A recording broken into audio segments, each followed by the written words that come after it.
ಕೇಳ್ಕೊತೀನಿ. ನೋಡಿ ಎಷ್ಟು ಈಸಿ, ಒಂದು 10 ನಿಮಿಷದಲ್ಲಿ ಇದನ್ನು ರೆಡಿ ಮಾಡ್ಬೋದು. ತುಂಬಾ ಟೇಸ್ಟಿ, ಹಾಗೆಯೇ ಹೆಲ್ದಿ ಅಂತ ಹೇಳ್ಬೋದು. ಹೆಲ್ದಿ ಫುಡ್ ಇದೆಲ್ಲ. ನೈಟ್ ನೀವು ಒಂದು 2 ರೊಟ್ಟಿ ತಿಂದರೆ ಸಾಕು, ತುಂಬಾ ಚೆನ್ನಾಗಿರುತ್ತೆ. ರೈಸ್ ಜಾಸ್ತಿ ತಿನ್ನಬೇಕಂತಿಲ್ಲ. ಈ ಥರ ವೆಜಿಟೇಬಲ್ಸ್ ಎಲ್ಲ ಹಾಕ್ಕೊಂಡು ತಿಂದರೆ ನಿಮಗೆ ವೆಜಿಟೇಬಲ್ಸು ಓದಂಗಾಗುತ್ತೆ. Hi hello, welcome to Suchi's Vichara YouTube channel. ಎಲ್ಲರೂ ಹೇಗಿದ್ದೀರಾ ಫ್ರೆಂಡ್ಸ್? ಐ ಹೋಪ್ ಎಲ್ಲರೂ ಚೆನ್ನಾಗಿದ್ದೀರಾ ಅಂತ ಅಂದ್ಕೊಂಡಿದ್ದೀನಿ. ಇವತ್ತು ನಾನು ಒಂದು ಸ್ಪೆಷಲ್ ತಿಂಡಿ ರವೆ ರೊಟ್ಟಿ ಮಾಡುವಂತಿದ್ದೆ. ರವೆ ರೊಟ್ಟಿ ಎಷ್ಟು ಟೇಸ್ಟ್ ಇರುತ್ತೆ ಅಂದರೆ ಮಾಡೋಕ್ಕಂತೂ ತುಂಬಾ ಸಿಂಪಲಾಗಿ ಮಾಡೋದದು. ಏನು ಜಾಸ್ತಿ ಏನು ಕೆಲಸ ಏನೂ ಇಲ್ಲ. ನೈಟ್ ಸ್ವಲ್ಪ ಲೈಟ್ ಫುಡ್ ತಿನ್ನಬೇಕು ಆ್ಯಕ್ಚುಲಿ. ಅದಕ್ಕೋಸ್ಕರ ನಾವು ಡೈಲಿ ಮನೆಯಲ್ಲಿ ರವೆ ರೊಟ್ಟಿ ಡೈಲಿ ಮಾಡ್ತೇನೆ ನಾನು. ಒಂದು ದಿನನೂ ಮಿಸ್ ಮಾಡಲ್ಲ. ಅಟ್ಲೀಸ್ಟ್ ಒಂದು 2 ರವೆ ರೊಟ್ಟಿ, ಒಂದು ಸ್ವಲ್ಪ ರೈಸ್ ತಿನ್ನಲೇಬೇಕು ಅಂತಿದ್ರೆ ಒಂದು ಮುಷ್ಟಿ ರೈಸ್ ತಿಂದರೆ ಸಾಕಾಗತ್ತೆ. ಸೊ ಇವತ್ತಿನ ವಿಡಿಯೋದಲ್ಲಿ ನಾನು ರವೆ ರೊಟ್ಟಿ ಹೇಗೆ ಮಾಡೋದಂತ ತೋರಿಸ್ಕೊಡ್ತೆ. ರವೆ ರೊಟ್ಟಿ ಮಾಡೋಕ್ಕೆ ಏನೆಲ್ಲ ಇಂಗ್ರೀಡಿಯೆಂಟ್ಸ್ ಬೇಕು ನೋಡೋಣ. ಫಸ್ಟ್ ಇಲ್ಲಿ ನಾನು 2 ಬ್ಯಾಡಗಿ ಮೆಣಸು ತೊಗೊಂಡಿದ್ದೀನಿ ನೋಡಿ. ಹಾಗೆಯೇ 3 ಹಸಿಮೆಣಸು, ಒಂದು ದೊಡ್ಡ ಸೈಜ್ ಈರುಳ್ಳಿ, ಸ್ವಲ್ಪ ಕರಿಬೇವು, ಹಾಗೆ ಈ ಕಡೆ ಬಂದರೆ ಮೆಂತ್ಯ ಸೊಪ್ಪು ಸ್ವಲ್ಪ, ಕ್ಯಾರೆಟು 2 ಮೀಡಿಯಮ್ ಸೈಜ್ ಕ್ಯಾರೆಟ್ ತೊಗೊಂಡು ತುರಿದ್ಬಿಟ್ಟು ಹಾಕ್ಕೊಂಡಿದ್ದೀನಿ. ಹಾಗೆ 1/4 ಕಪ್ ಆಗುವಷ್ಟು ಮೊಸರು, 1/4 ಕಪ್ ಸಾಕಾಗತ್ತೆ. ಹಾಗೆ ಬನ್ಸಿ ರವೆ ಒಂದು ಅರ್ಧ ಕಪ್ ಬನ್ಸಿ ರವೆ ತಗೊಂಡೆ. 1 ಕಪ್ ಆಗುವಷ್ಟು ಬಾಂಬೆ ರವೆ. ಇದನ್ನು ನೀವು 2 ಮಿಕ್ಸ್ ಮಾಡಿ ಹಾಕೋಬಹುದು. ಇಲ್ಲ ಅಂತ ಹೇಳಿದರೆ ನೀವು ಒಂದರಲ್ಲೇ ಬೇಕಾದರೂ ಮಾಡ್ಕೋಬೋದು. ಇವಾಗ ನಂಗೆ ಬನ್ಸಿ ರವದಲ್ಲೇ ಮಾಡ್ಕೋತೀನಿ ಅಂದರೆ 1 ಕಪ್ ಬನ್ಸಿ ರವೆ ಹಾಕೋಬೋದು. ಕ್ವಾಂಟಿಟಿ ನೋಡಿಕೊಂಡು, ಎಷ್ಟು ಜನ ಇದ್ದೀರಾ ಅಂತ ಕ್ವಾಂಟಿಟಿ ನೋಡಿಕೊಂಡು ಹಾಕ್ಕೊಳ್ಳಿ. ಇಂಗ್ರೀಡಿಯೆಂಟ್ಸ್ ಬೇಕಾಗಿರೋದಿಷ್ಟೇ. ಆಮೇಲೆ ಉಪ್ಪು, ರುಚಿಗೆ ತಕ್ಕಷ್ಟು ಉಪ್ಪು. ಇದೇ ಇಷ್ಟನ್ನು ಹಾಕಿಬಿಟ್ಟು ತುಂಬಾ ಸಿಂಪಲಾಗಿ ರವೆ ರೊಟ್ಟಿ ರೆಡಿ ಮಾಡ್ಬೋದು. ಪಟಾಪಟ್ ಅಂತ ಕೇವಲ 10 ನಿಮಿಷದಲ್ಲಿ ಇದನ್ನು ರೆಡಿ ಮಾಡ್ಬೋದು. ಇವಾಗ ಮಾಡೋದು ಹೇಗಂತ ನೋಡೋಣ. ಏನಿಲ್ಲ, ಈ ಇಂಗ್ರೀಡಿಯೆಂಟ್ಸ್ ಏನೆಲ್ಲ ಇದೆಯಲ್ಲ ಇದನ್ನೆಲ್ಲ ರವೆಗೆ ಹಾಕಿಬಿಟ್ಟು ಮಿಕ್ಸ್ ಮಾಡೋಣ.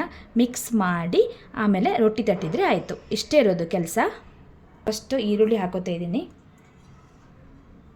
ಕಾಣಿಸ್ತಾ ಇದೆಯಲ್ಲ, ಈರುಳ್ಳಿ ಹಾಕೋತಾ ಇದ್ದೀನಿ. ಆಮೇಲೆ ಬ್ಯಾಡಗಿ ಮೆಣಸು, ಕರಿಬೇವು,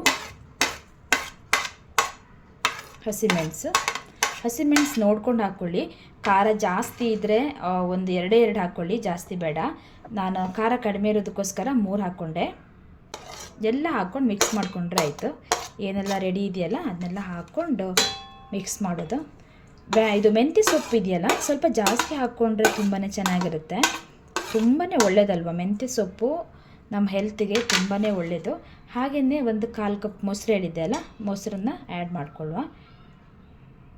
ಉಪ್ಪು 1 ಟೇಬಲ್ ಸ್ಪೂನ್ ಹಾಕ್ತಾಯಿದ್ದೀನಿ. ನೋಡ್ಕೊಂಡು ಹಾಕ್ಕೊಳ್ಳಿ ನಿಮ್ಗೆ ಎಷ್ಟು ಟೇಸ್ಟ್ ತಕ್ಕಂತೆ. ಇದನ್ನೆಲ್ಲ ಮಿಕ್ಸ್ ಮಾಡೋಣ. ಕೈಯಲ್ಲೇ ಮಿಕ್ಸ್ ಮಾಡ್ಕೊಳ್ಳಿ. ನೀವು ಸ್ಪೂನೆಲ್ಲ ಹಾಕ್ಕೊಂಡು ಮಿಕ್ಸ್ ಮಾಡೋಕ್ಕಾಗಲ್ಲ. ಇದು ಅಷ್ಟು ಚೆನ್ನಾಗಿ ಬರಲ್ಲ, ಅಷ್ಟು ಕಂಬೈನ್ ಆಗಲ್ಲ. ಸೊ ಕೈಯಲ್ಲೇ ಮಿಕ್ಸ್ ಮಾಡ್ಕೊಳ್ಳುವ. ಒಂದು ಸ್ವಲ್ಪ ನೀರು ಹಾಕೋತೀನಿ. ಸ್ವಲ್ಪ ಸಾಕು ನೀರು, ಜಾಸ್ತಿ ಹಾಕೋಬೇಡಿ. ಸ್ವಲ್ಪ ಹಾಕ್ಕೊಂಡ್ರೆ ಏನು ಪ್ರಾಬ್ಲಮ್ ಇಲ್ಲ. ಮಿಕ್ಸ್ ಮಾಡ್ಕೊಳ್ಳುವ. ನೋಡಿ ಇವಾಗ ಚೆನ್ನಾಗಿ ಮಿಕ್ಸ್ ಆಯಿತು. ನಾನು ಇವಾಗ ಒಂದು 5 ನಿಮಿಷ ಹಾಗೆ ಇಟ್ಬಿಡ್ತೆ. ಅದು ಸ್ವಲ್ಪ ಮಿಕ್ಸ್ ಆಗಿ ಕಂಬೈನ್ ಆಗಿ ಎಲ್ಲನೂ. ಸೊ ಒಂದು 5 ನಿಮಿಷ ಹಾಗೆ ಇಟ್ಬಿಟ್ಟು ಆಮೇಲೆ ಉಂಡೆ ಮಾಡಿ ರೊಟ್ಟಿ ತಟ್ಟಿದರೆ ಆಯಿತು. ಅಷ್ಟೇ ಇರೋದು, ತುಂಬ ಸಿಂಪಲ್. ಇದು ತವ ಬಂದು ಕಬ್ಬಿಣದ ತವ, ತುಂಬಾ ಚೆನ್ನಾಗಿರುತ್ತೆ. ನಿಮಗೆ ಚಪಾತಿ ಕಾಯಿಸ್ಲಿಕ್ಕಿರ್ಬೋದು, ರೊಟ್ಟಿ ಕಾಯಿಸ್ಲಿಕ್ಕೆ ತುಂಬಾ ಚೆನ್ನಾಗಿರುತ್ತೆ.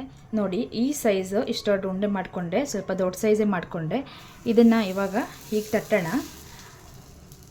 ಸ್ವಲ್ಪ ಮೀಡಿಯಮ್ ಫ್ಲೇಮಲ್ಲಿ ಇಟ್ಕೊಳ್ಳಿ, ಜಾಸ್ತಿ ಬೇಡ. ತೆಳ್ಳಗೆ ತೊಟ್ಕೊಳ್ಳೋಕ್ಕೆ ಟ್ರೈ ಮಾಡಿ, ತುಂಬ ಚೆನ್ನಾಗಿ ಕಾಯುತ್ತೆ ತೆಳ್ಳಗೆ ತಟ್ಕೊಂಡ್ರೆ. ಇನ್ನು ಕೆಲವು ಮಕ್ಕಳು ಏನು ಮಾಡ್ತಾರೆ ಅಂದರೆ ಸಾಂಬಾರೆಲ್ಲ ಮಾಡಿದರೆ ತಿನ್ನಲ್ಲ. ಇವನ್ ನಮ್ಮ ಮನೆಯಲ್ಲೂ ಅಷ್ಟೇ, ಸಾಂಬಾರೆಲ್ಲ ಮಾಡಿದರೆ ತಿನ್ನಲ್ಲ. ಅದಕ್ಕೋಸ್ಕರ ಜಾಸ್ತಿ ನಾನು ಈ ಥರನೇ ಮಾಡಿ ಕೊಡ್ತೀನಿ. ತುಂಬಾ ಇಷ್ಟಪಟ್ಟು ತಿಂತಾರೆ ಈ ಥರ ರೊಟ್ಟಿ ಎಲ್ಲ ಮಾಡಿದರೆ. ಅದು ವೆಜಿಟೇಬಲ್ಸ್ ಜಾಸ್ತಿ ಹಾಕ್ತೀನಿ ನಾನು. ಇವತ್ತು ಕ್ಯಾರೆಟ್ ಮತ್ತು ಸೊಪ್ಪು ಮಾತ್ರ ಹಾಕಿದ್ದೆ. ಇಷ್ಟನ್ನು ಸ್ವಲ್ಪ ಮತ್ತು ಜಾಸ್ತಿ ಹಾಕ್ತಿದ್ದೆ. ಅಂದರೆ ಬೀಟ್ರೂಟ್ ಕೂಡ ನೀವು ತುರಿದ್ಬಿಟ್ಟು ಹಾಕ್ಬೋದು, ಅದೂ ಚೆನ್ನಾಗಿರುತ್ತೆ. ತುಪ್ಪ ಹಾಕಿ ಕಾಯಿಸ್ಕೊಳ್ಳಿ. ಎಣ್ಣೆ ಹಾಕೋದಕ್ಕಿಂತ ತುಪ್ಪ ಹಾಕಿದರೆ ತುಂಬಾ ಟೇಸ್ಟ್ ಇರುತ್ತೆ. ರೊಟ್ಟಿಗೆ ಯಾವತ್ತೂ ತುಪ್ಪನೇ ಯೂಸ್ ಮಾಡಿದರೆ ಚೆನ್ನಾಗಿರುತ್ತೆ. ಇವಾಗ ನೋಡಿ ಕಂಪ್ಲೀಟಾಗಿ ಕಾದಿದೆ, ತುಂಬಾ ಚೆನ್ನಾಗಿ ಬಂದಿದೆ ರೊಟ್ಟಿ ಮಾತ್ರ. ನೋಡಿ ಈ ಥರ ಬಂದಿದೆ. ಇದನ್ನು ಒಂದು ಪ್ಲೇಟಿಗೆ ಹಾಕಿಬಿಡೋಣ. ನೋಡಿ ಈ ಥರ ಬರುತ್ತೆ, ತುಂಬಾ ಚೆನ್ನಾಗಿದೆ.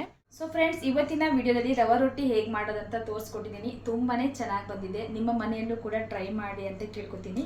ನೋಡಿ ಎಷ್ಟು ಈಸಿ, ಒಂದು 10 ನಿಮಿಷದಲ್ಲಿ ಇದನ್ನು ರೆಡಿ ಮಾಡ್ಬೋದು. ತುಂಬಾ ಟೇಸ್ಟಿ, ಹಾಗೆಯೇ ಹೆಲ್ದಿ ಅಂತ ಹೇಳ್ಬೋದು. ಹೆಲ್ದಿ ಫುಡ್ ಇದೆಲ್ಲ.